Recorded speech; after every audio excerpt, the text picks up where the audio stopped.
오늘 본문은 상당히 흥미로운 그런 대목이에요. 흥미롭고 다소 충격적으로 들리는 그런 본문이기도 합니다.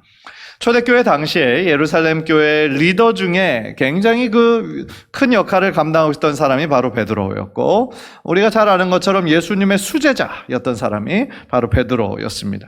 그런데 현재 이방인들을 위해서, 이방인들의 영혼 구원을 위해서 열심히 복음을 전하고 있는 이 사도 바울과 만났는데 바울에게 책망을 받은 이야기예요. 어떻게 보면 참 만나기 힘든 두 사람, 왜냐하면 복음을 전하는 현장이 달랐잖아요. 그래서 참 만나기 힘든 두 영향력 있는 유명한 사람들이 만난 그런 사건이었어요. 예를 들면 이런 거죠. 현재 미국은 이제 11월에 있을 대선에 굉장히 관심이 많거든요. 뭐 누구나 그럴 거 아니에요. 미국이라는 상징성도 그렇고, 또 대통령으로서 이제 누가 대통령이 됐냐에 따라 다른 나라 모든 세계의 정책들이 막 바뀔 수 있거든요. 그러니까 다 지금 민감하게 바라보고 있는데, 뭐 지금 트럼프 대통령은 재선을 지금 되기를 그렇게 꿈꾸고 있고, 또 민주당의 대표로는 지금 조 바이든 부통령 출신이 지금 이제 민주당의 대표로 이미 지금 선출돼서 경합을 벌이고 있는데, 현재로서는 그 조 바이든 부통령이 좀 우세하죠. 한 10% 정도 우세한 그런 위치에 있는 거예요. 그런데 두 사람 다 지금 그 사람을 따르는 지지자들이 굉장히 많은 거죠. 따르는 사람들이 많아요. 그런데 이 두 사람이 어떤 공개 토론회를 통해서 서로 지금 딱 맞닥뜨린 겁니다. 물론 이제 오늘 본문의 상황은 제가 방금 말씀드렸던 그거와 비슷한 점도 있고 다른 점도 있는데, 분명한 것은 당시에 굉장히 유명했고 영향력이 큰 두 사람이 지금 만났는데, 베드로가 취했던 어떤 행동으로 인해서 바울에게 크게 책망을 받은 그런 이야기죠. 사실 그들의 사회적인 위치를 살펴봤을 때 베드로의 영향력이 바울의 영향력보다는 저는 컸을 것이라는 생각을 해요. 그런데 그 당시의 상황은 어땠냐면, 바울이 전하는 복음으로 말미암아 이방인 중심의 교회들이 계속하여 세워지고 있는 그런 때였어요. 그러니까 누가 더 크다라고 비교하기가 어떻게 보면 필요 없을 정도로 초대교회사에서 가장 중요한 두 인물이 바로 베드로와 바울이었던 것이거든요. 그러니까 사도행전이 총 28장으로 구성되어 있는데 크게 두 부분으로 나눌 수 있어요. 전반부의 이야기는 베드로가 이끌어가고 있고, 후반부에는 바울이 이끌어가고 있어요. 그러니까 초대교회 사회에 있어서 이 베드로와 바울을 빼고서는 이야기가 안 되는 것이죠. 그런데 오늘의 중요한 본문을 통하여서 분명히 하나님께서 우리들에게 말씀하고자 하는 중요한 것이 있다라는 거예요. 그게 뭐냐면, 첫 번째로 리더의 영향력이에요. 리더의 영향력. 한 리더가 얼마나 중요한가, 이것에 대해서 오늘 본문은 우리들에게 말씀해주고 있어요.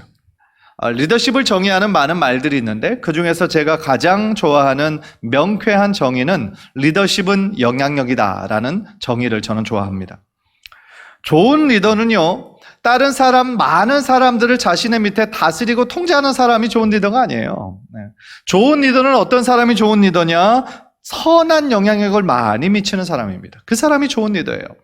반대로 얘기하면 나쁜 리더는 나쁜 영향력을 미치는 사람이에요. 그런데 안타깝게도 오늘 본문에 나오는 이 베드로는요, 당시 초대교회의 큰 리더였지만 순간적으로 잘못 판단했기 때문에 베드로를 따르던 많은 사람들에게 나쁜 영향력을 미치게 됐던 거예요. 그 이야기가 어떻게 진행되었는지 우리는 오늘 방금 본문을 읽어서 알고 있습니다. 지금 베드로가 어디에 머물러 있냐면 안디옥 교회에 머물러 있었어요. 안디옥 교회는 이방인 중심의 교회였습니다. 그런데 예루살렘 교회의 지도자들인 야고보가 보낸 사람들이 그 교회를 갑작스럽게 방문한 거죠. 야고보가 보낸 사람들은 당연히 유대인들이었고 율법주의자들이었어요. 그래서 베드로가 그들을 딱 보면서 그 유대주의자들을 보고 두려워해서 그 식사 자리에서 함께 지금 뭐 좋은 의미에서 교제하고 있었는데, 유대주의자들, 특별히 야고보가 보낸 그 예루살렘 교회에서 온 사람들을 보고 급히 그 자리를 떠나는 거예요. 그런데 궁금한 것은 베드로는 뭐가 그렇게 두려웠을까요? 무엇보다 베드로는요, 어떤 마음이 있었냐면, 그 유대교 예루살렘 교회 중심을 이루고 있는 율법주의자들의 어떤 책망을 받거나 책이 잡히는 것을 두려워했던 것 같아요. 많은 유대인들은요, 율법을 철저하게 지킬 뿐만 아니라 난지 8일 만에 할례를 받는 사람들이죠. 그래서 유대교 철저한 유대주의자들은요, 다른 이방인들하고 함께 식사를 하지 않아요. 자기네들은 할례 받았는데 이방인들은 할례를 받지 않았잖아요. 그러니까 부정한 자들이라는 거죠. 또한 함께 식사한다라는 것은 그 사람을 인정한다라는 의미가 있어요. 단순히 밥을 같이 먹는 행위라기보다는 이 사람을 나와 동등한 위치, 동등한 자로 인정하는 거예요. 따라서 함께 식사한 부정한 자와, 유대인의 관점에서 볼 때 부정한 자와 함께 식사한다라는 것은 자기도 부정한 무리에 속한다, 그것을 의미하는 거예요. 그래서 신약 성경을 읽어보면 예수님에게 바리새인들, 서기관들이 맨날 책망한 게 그거예요. 왜 너희들의 선생은 죄인들하고 같이 식사하느냐? 왜 죄인들하고 같이 먹고 왜 같이 어울리느냐? 그거 가지고 막 그 문제를 삼았던 것이 바로 그런 이유였던 것이죠. 그렇다면 궁금한 건 베드로 본인도 그럼 율법적으로 이방인들과 함께 할 수 없다라고 생각했던 것일까요? 그렇지 않죠. 만약에 베드로가 그렇게 생각했다라고 한다면 애시당초 그 이방인들만 교회를 이루고 있는 안디옥 교회 방문할 이유가 없었을 거예요. 그렇죠.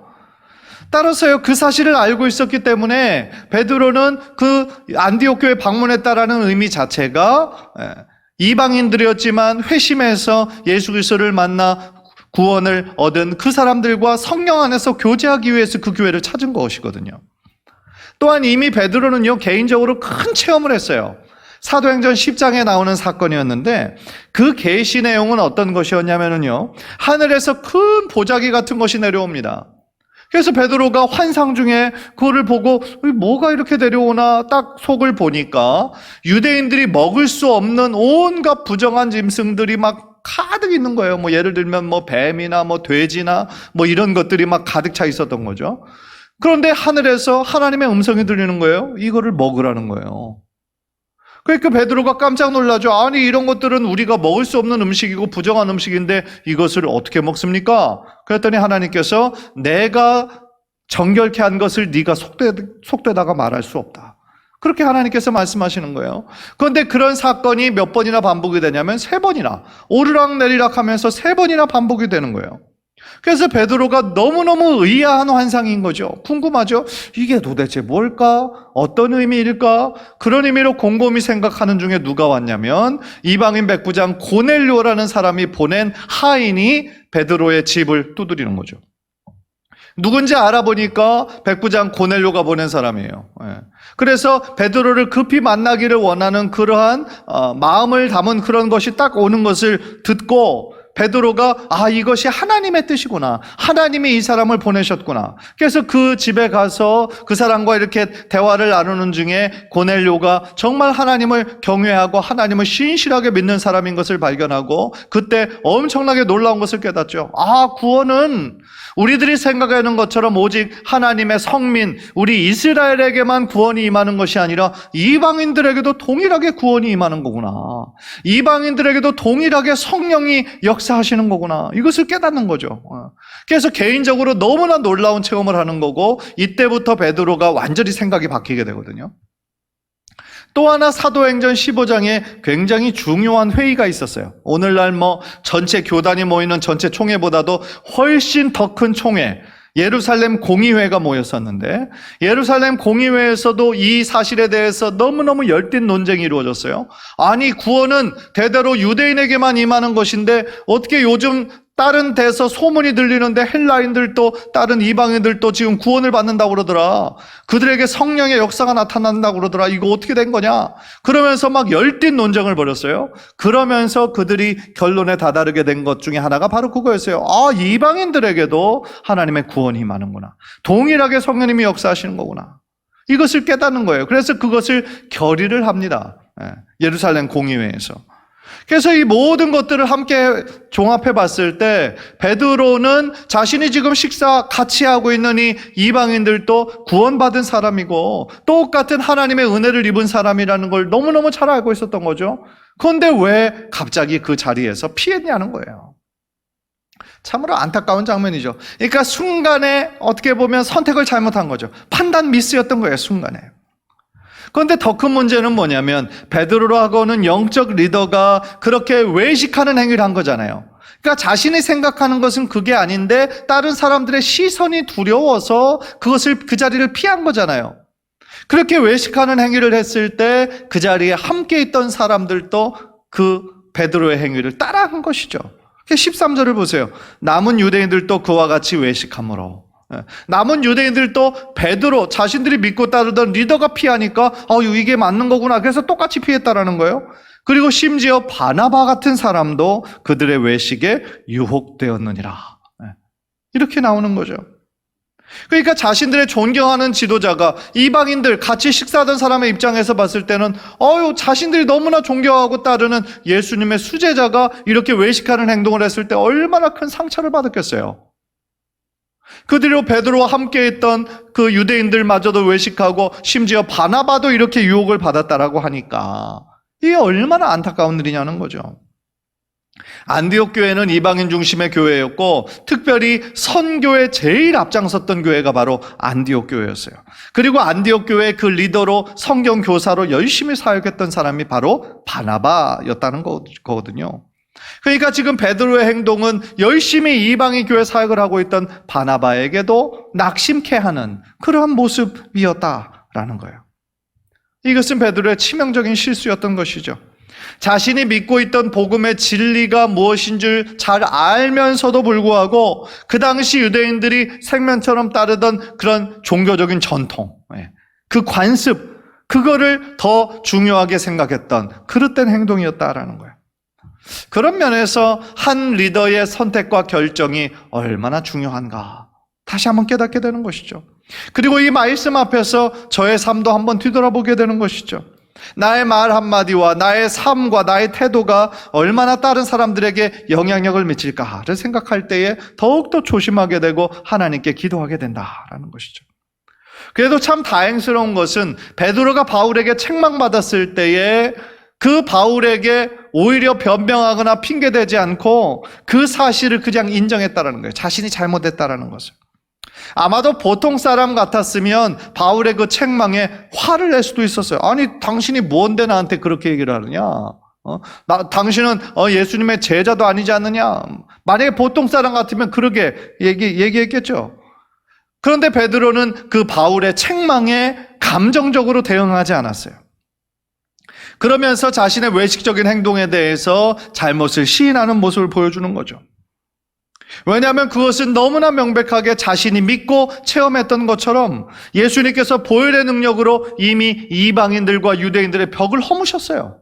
이미 허무셨음에도 불구하고 여전히 유대인들 우선순위로 생각했던 자신들의 그 실수를 인정하고 회개했다는 것이죠.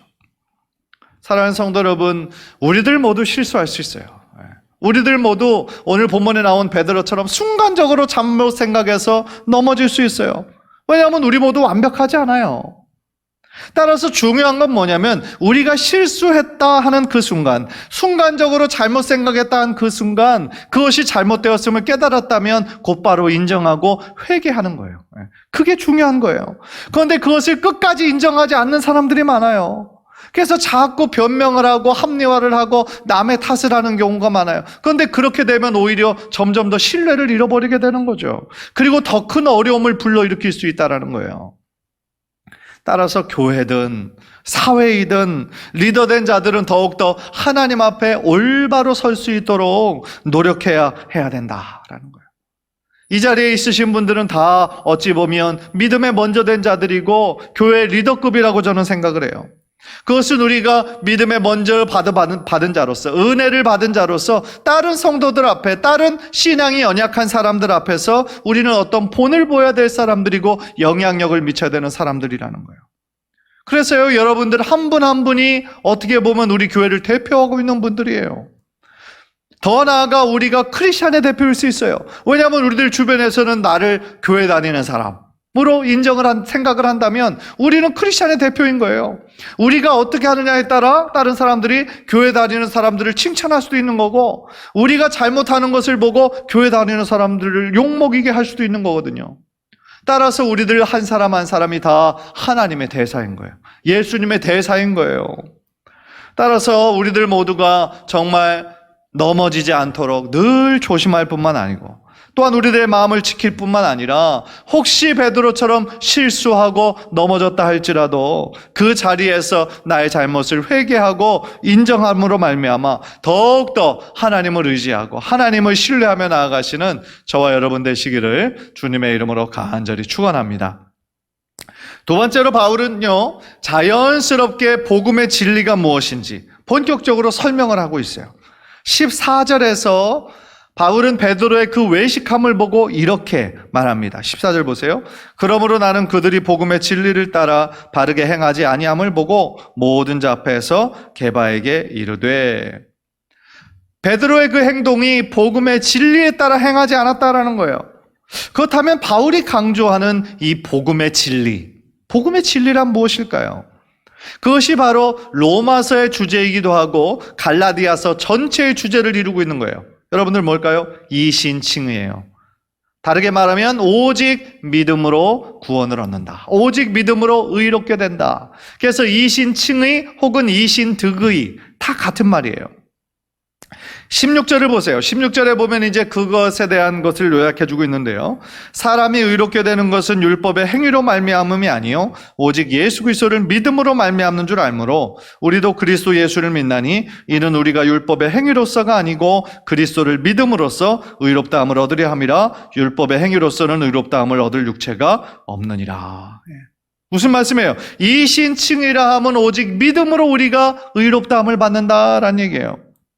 그런데 의롭게 된다라는 거, justification은 사실은 법정 용어예요. 법정에서 쓰이는 용어였거든요. 그러니까 재판정에서 어떤 판결할 때 쓰이는 말로서 의롭다라는 말은 무죄다, 무죄로 선언한다, 그런 뜻이 있는 단어예요. 따라서 의롭다라는 말의 반대말은 뭘까요? 정죄하다 혹은 유죄를 선고하다, 그런 뜻이 있어요. 즉 우리 모두가 지금 어떤 재판정에 서 있다라고 생각해 보세요. 우리는 피고예요. 왜냐하면 죄가 있는 사람이에요. 피고예요. 그리고 재판장이신 하나님 앞에 서 있어요. 그런데 우리를 변호하고 있는 분이 누구예요? 예수님이에요. 예수님이 지금 그 자리에 서 계신 거예요. 그런데 실제적으로 문제는 뭐냐면 우리는 죄인이에요. 죄를 범했어요. 마땅히 그 죄값을 치러야 되는 죄인이에요. 왜냐하면 로마서 3장 23절을 보면 모든 사람이 죄를 범하였음에 하나님의 영광이 이르지 못하더니 그러셨잖아요. 예외 없이 우리들 모두는 죄인이에요. 그런데 지금 하나님께서 유죄인데 우리는 죄가 있는데 우리를 무죄하다고 선언해 주시는 거예요. 무엇 때문일까요? 우리가 착하게 살아서예요? 아니면 우리가 이 율법의 행위를 잘 지켜서예요? 아니에요. 오직 예수 그리스도를 믿는 그 믿음 때문이라는 거예요. 유죄이기 때문에 유죄에 해당하는 죄값을 우리가 치러야 하는데 그럴 필요가 없다라는 거예요. 얼마나 감사한 일입니까? 따라서 우리가 하나님 앞에 의인이 된 것, 하나님이 우리를 의롭다 인정해 준 것은 내가 의인이 될 자격이 있어서가 아니라는 거예요. 나는 아무런 자격이 없고 죽어야 될 죄인에 불과했어요. 그런데 하나님께서 나를 의롭다, 죄가 없다 인정해 주신 거예요. 그리고 선언해 주신 거예요. 법정에서. 왜요? 나의 어떤 선한 행위 때문에요? 아니면 내가 3대째 크리스찬이라서요? 아니에요. 그런 것 때문이 아니라 내가 예수 그리스도를 믿는 그 믿음 때문에. 예수 그리스도가 나의 죄를 십자가에서 다 해결해 주셨다라고 하는 그 복음을 믿는 우리들의 믿음 때문에 죽을 수밖에 없는, 죄와 허물로 인해 죽을 수밖에 없었던 우리들을 의롭다고 인정해 주시는 거예요. 그리고 우리를 하나님의 자녀 삼아 주신 거예요. 얼마나 감사한 일입니까? 이것이 하나님께서 택하신 구원의 방법이에요. 그래서 유대인들에게는 이런 방법으로 구원을 하시고 다른 이방인들에게는 다른 방법으로 구원을 하시고 천만의 말씀이에요. 그렇지 않아요. 구원의 방법은 유대인이든 이방인이든 차별이 없어요. 다 똑같아요. 그래서 방금 읽은 16절의 9절에서 의롭게 되는 것은 율법의 행위로 되는 것이 아니다라고 2번이나 강조하고 있는 거예요. 그리고 마지막에서는 율법의 행위로서는 의롭다함을 얻을 육체가 없느니라. 율법의 기능에서는 사람들을 구원해내는 기능이 애시당초 없는 거예요. 그런 면에서 우리는요, 의롭게 된다라는 말과 구원을 받는다라는 말은 사실은 동의어라는 것을 알 수 있어요.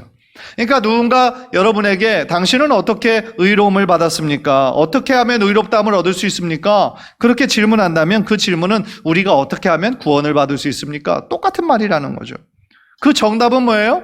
이 신칭의 율법의 행위로서가 아니라 오직 믿음으로써, 예수 그리스도를 믿음으로써 우리가 구원을 받았습니다 라는 것이 정답이라는 것이죠.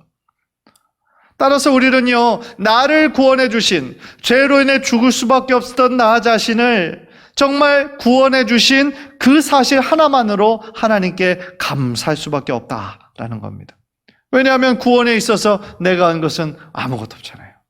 구원에 있어서 여러분들 한 게 뭐가 있어요? 제가 한 게 뭐가 있어요? 아무것도 없거든요. 모든 것이 하나님의 값없는 은혜이기 때문에 그렇다라는 거예요. 따라서 내가 하나님 앞에서 자랑할 것은 아무것도 없어요. 내가 뭐 하나님 앞에 섰을 때 내가 뭐 교회 직분을 자랑하겠어요? 여러분 뭐 돈 많이 버는 것을 자랑하겠어요? 자녀들 잘 키운 것을 자랑하겠어요? 오직 우리가 자랑할 수 있는 것은 예수 그리스도의 십자가의 은혜뿐인 거예요. 에베소서 2장 8절 9절 우리 한번 화면을 통해서 다 함께 읽겠습니다. 시작. 너희는 그 은혜에 의하여 믿음으로 말미암아 구원을 받았으니 이것은 너희에게서 난 것이 아니요 하나님의 선물이라. 행위에서 난 것이 아니니 이는 누구든지 자랑하지 못하게 함이라. 아멘. 행위로서 난 것이 아닙니다. 율법의 노력으로 얻어지는 것이 아니에요. 돈으로도 안 되는 거예요. 그죠? 옛날 보험상가처럼 돈으로도 못 가요 하나님 나라. 그죠? 간절히 바라기는 이 복음의 진리, 이 신칭의 율법의 행위가 아니라 우리들의 선한 노력으로서가 아니라 오직 믿음으로, 오직 예수 그리스도를 믿는 그 믿음으로 인해 우리가 의롭게 된다. 우리가 구원을 받았다라는 이 복음의 원리, 이 복음의 핵심을 다시 한번 우리가 꼭 붙잡아서 우리들의 신앙생활 하는 동안에 나의 행위를 자랑하는 것이 아니라 오직 예수 그리스도의 십자가만 자랑하는 저와 여러분 되시기를 주님의 이름으로 간절히 축원합니다. 마지막으로 바울은 뭐를 얘기하냐면 오늘 본문에서 그리스도와의 연합의 신비에 대해서, 그리스도와 연합하는 것이 얼마나 신비로운 것인가, 이것에 대해서 가르쳐주고 있어요. 20절, 이거 참 너무 유명한 구절인데요. 우리 한번 다 함께 읽을까요? 시작. 내가 그리스도와 함께 십자가에 못 박혔나니 그런즉 이제는 내가 사는 것이 아니요 오직 내 안에 그리스도께서 사시는 것이라. 이제 내가 육체 가운데 사는 것은 나를 사랑하사 나를 위하여 자기 자신을 버리신 하나님의 아들을 믿는 믿음 안에서 사는 것이라. 아멘. 바울 신앙, 그리고 바울 신학의 핵심 중에 하나가 바로 그리스도 안에서, in Christ. 그것이 바울의 신학에 있어서 굉장히 중요하고 굉장히 강조되고 있는 중요한 거예요. 그러니까 우리가 무엇을 하든지 오직 예수 그리스도 안에서 머물러 있어야 된다라는 거죠. 우리가 그리스도 안에 있다라는 거, 그리고 그리스도가 우리 안에 있음을 확신하는 삶, 그것이 바로 그리스도와의 연합인 것이고 그 연합의 신비라는 거예요. 그런데 그리스도와의 그 연합을 위해서 전제해야 되는 한 가지 사실이 있다는 거예요. 그것은 뭐냐면 내가 먼저 죄에 대해서 십자가에 죽어야 된다는 거예요. 나의 죄에 대해서 죽는 거, 그것이 바로 그리스도와 함께 십자가에 못 박히는 것이라는 거죠. 제가 2주 전에 이 구절에 대해서 한번 말씀을 드렸던 기억이 나요. 예수님께서 십자가에 달려서 나의 죄를 깨끗이 하신 것일 때 우리가 그것을 믿는데, 십자가에 달려 돌아가신 것은 오직 예수 그리스도만이라는 것이 아니라 나의 죄, 나의 옛 자아, 나도 함께 십자가에 달려 그 모든 죽음을 우리도 선언을 하고 그렇게 함께 매달리는 경험이 우리들에게 있어야 된다라는 것을 제가 말씀드린 적이 있어요. 그것이 바로 죄에 대해서 죽는 행위예요. 율법에 대해서 죽는 행위인 거예요. 그래서 19절에 보면 내가 율법으로 말미암아 율법에 대하여 죽었나니 이는 하나님에 대하여 살려 함이라. 그것이 율법에 대하여 죽는 거라는 거예요. 율법의 기능은 나를 살리는 것이 아니에요. 율법의 기능은 뭐냐면 정죄하는 거예요. 나의 죄를 깨닫게 하는 거예요. 그러니까 율법으로, 나의 힘으로는 그 율법들을 다 지킬 수 없다. 어떻게 보면 내가 얼마나 무능력하고 내가 얼마나 연약한 것인지 이 율법을 통해 깨닫게 되는 거예요. 율법을 통해서 구원을 얻게 되는 기능이 아니라 율법은 우리들이 얼마나 연약하고 얼마나 죄인인지를 깨닫게 해주는 그 기능이 바로 율법이었던 것이죠. 따라서 우리는 나의 죄와 나의 연약함을 진심으로 고백하고 예수가 나의 구원자라는 사실을 우리의 마음 전심으로 믿을 때 그것이 바로 율법에 대해 죽게 되는 것이고 그와 동시에 하나님에 대해선 살게 되는 놀라운 일이 일어난다라는 것이죠. 그래서 우리가 예수님을 나의 구원자로 믿고 세례를 받을 때에 그리스도와 함께 장사되고 그리스도의 부활과 함께 다시 일어나게 되는 것을 상징하고 있는 것이 바로 세례인 것이고, 침례 교인들은 이제 침례를 받는데 침례를 받을 때 그 의미가 사실은 더 명백하게 일어나는 거죠. 침례라는 것은 물속으로 아예 들어가는 거거든요. 잠깐이지만 들어갈 때에 나의 자아와 나의 욕심과 나의 죄에 대해서는 내가 이제 완전히 죽습니다. 그런 것을 의미하는 거예요. 그리고 다시 거기에서 일어날 때 나는 이제 예수 그리스도와 함께 다시 산 존재가 되었습니다. 예수 그리스도 부활하신 것처럼 나도 부활했습니다. 라는 그런 의미가 있는 것이죠. 그래서 이제 나는 주님 안에서 새로운 존재로 태어났습니다. 라는 의미가 바로 세례였던 거예요. 로마서 6장 11절 우리 한번 화면을 통해 다 함께 읽죠. 시작. 이와 같이 너희도 너희 자신을 죄에 대하여는 죽은 자요 그리스도 예수 안에서 하나님께 대하여는 살아있는 자로 여길지어다. 아멘.